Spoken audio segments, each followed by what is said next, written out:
Şimşek'in yaptığı açıklamaları işte TÜİK'le paralel bir şekilde götürdükleri ekonomi politikasını aktarmaya çalıştık. Çarşı pazarla uymadığını biz dile getirdik. Ancak size de sormak isteriz. Şimdi Mehmet Şimşek bu TÜİK'i aparat olarak kullanıyorlar. Enflasyonu düşük gösterme açısından da. Daha ne kadar götürebilir bu cümlelerle ekonomiyi? Güçlü bir toplumsal itiraz geldiği sürece götürebilir. Yani bugünün dünyasında maalesef tutarlılık bir norm olmaktan çıktığı için herkes kendi pozisyonunu güçlendiren yalanlar söylemekten geri durmuyor. Bu gerçekleri savunan, hakikati savunan iktisatçılar ve toplumsal aktörler olmadığı sürece ve güçlü bir sosyal itiraz gelmediği sürece devam ettirdikleri götürmeye çalışacaklar. Peki itirazlardan bahsettiniz. Hemen isterseniz işçi emekçilerin durumuna, dolayısıyla sendikaların durumuna ilişkin bir değerlendirme almak isterim sizden. Şu anda işçi emekçiyi temsil ettiğini iddia eden sendikaların itiraz gücünü yerinde buluyor musunuz?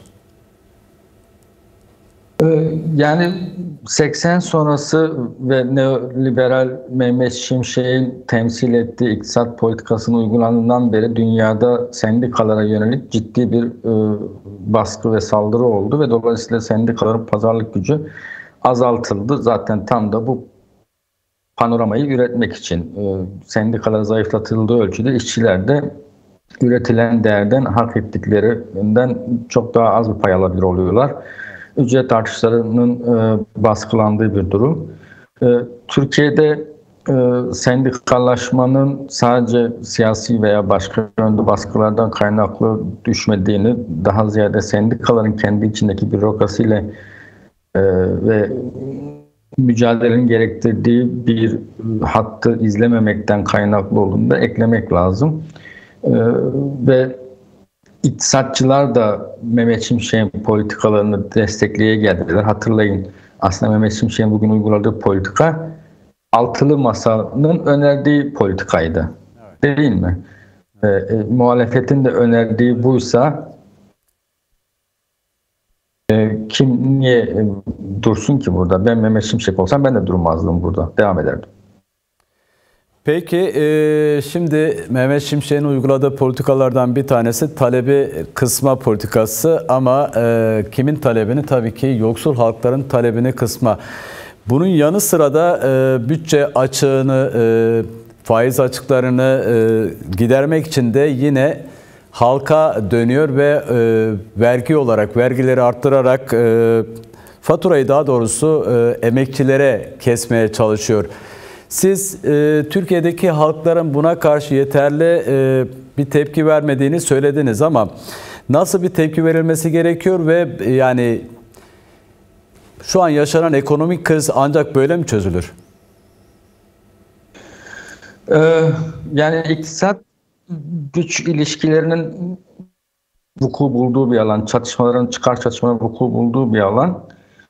Eğer işçiler ve işçi yanlısı olduğunu söyleyen partiler, aktörler de Mehmet Şimşek'in uyguladığı politikanın tek bilimsel çerçeve, reçete olduğunu, hepimizin acı reçete içmek, o iktisatçıların popüler söylemiyle acı reçete, kemer sıkma, buna razı gelmek zorunda kaldığımızda ikna olmuşlarsa itiraz da gelmiyor. O yüzden ilk yapmamız gereken Mehmet Şimşek'in bu politikalarını bilimsel tek alternatifmiş gibi bize sunan iktisat politikasına ve iktisat teorisinden özgürleşmemiz gerekiyor.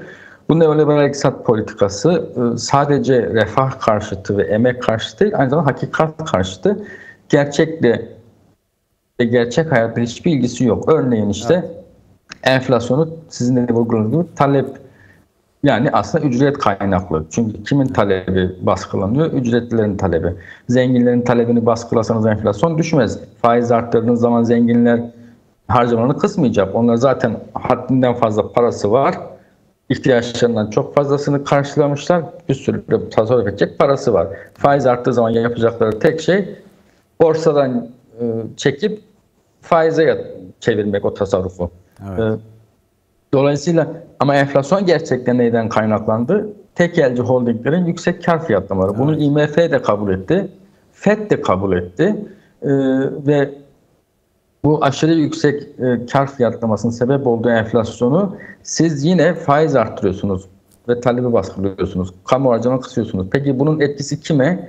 KOBİ'lere, küçük orta ölçekli firmalara ve onların çalışanları, işçilere. Yani sorunun sebebi ben değilim ama sorunun sebebi benmiş gibi gösteriliyorum. Evet. Ve bunun maliyeti sizin dediğiniz gibi bana yükleniyor. Çalışanlara ve küçük orta ölçekli firmalar. Şimdi kamu harcamalarını kıstınız, faizi arttırdınız. Dolayısıyla ekonomideki geliri düşürdünüz. İnsanların geliri düştü ama faiz yükü arttı. Bu sefer ne oluyor? Haberinize vurguladığınız üzere iflaslar ve konkordalar yükseliyor. Evet. Çünkü borcunuz gelirinizden daha hızlı artmış. Bu da toplumsal stres yaratıyor, gerginlik yaratıyor, belirsizlik yaratıyor. Ve bunların hiçbiri bu iktisat teknokratlarının umurunda değil. Onlar sadece aslında bu faizlerle, indirmeler ve artışlarla hedefledikleri banka karları ve tekelci holding karlarını beslemeyi önceliyorlar. Yani ortada bir oyun mu dönüyor? Yani siz de belirttiniz, TEP ve IMF işte sermaye sınıfının yüksek karından kaynaklı şu an enflasyonun yaşandığını kabul etmiş durumdalar. Ama Mehmet Şimşek hedef şaşırtarak bunun talebin yüksek olmasından kaynaklı olduğunu iddia edip işte talebi kısma, yani ücretleri eritme politikası mı gidiyor? Evet, çok basit bir soru soralım. Evet. Haberimizde belirttiğiniz Birleşik İş Metal İş'in raporuna göre yoksulluk sınırı 80 bin. 80, evet. Yoksulluk sınırı, toplumun %33'ü yoksulluk sınırının altında. Geniş tanımlı işsizlik %33. Hangi talep bu düzeyde enflasyonu açıklayabilir? Yoksulluk artarken talep nasıl artıyor? Evet. Bu çok akıl kârı bir açıklama değil. Evet. Ve Mehmet Şimşek göreve geldiğinde neyi vaat etmişti? 2026'da enflasyonu %10'un altına düşüreceğim. Enflasyon hala %33. Göreve başladığınızdaki noktalardasınız hala. O kadar faiz arttırdınız, işsizliği arttırdınız. Geniş tanımlı işsizlik %25, %32.